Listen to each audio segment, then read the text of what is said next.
Hello friends, welcome to my garden. आज मो बगीचारे गोटे काम करी मु किछि मेथी बतुरई था सब बेले व्यवहार करने किंतु मेथी से जो बतुरई थी मुझे व्यवहार कर पार से गजा हो जाइए।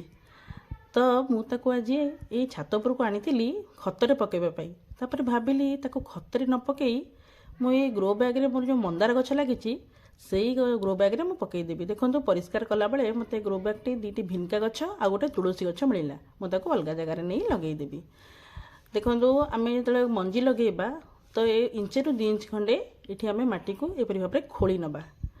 तापर मुझे जो मेथी मोर गजा हो मोर गजा टी बड़ बड़ गजा हो जाइए तो से मुझे व्यवहार कली खतरे पकड़ापी आनी ये लगेदेवा। जदि आमर ये मेथी साग होगला तो भल कथा आम खाइबा, जदि साग नहला ताले आम गछ गोटे भल खत हो। देखो मुझे माटी चारिक पकईदे आउपर माटी कभर करनेली तापर मु पानी देदेवी।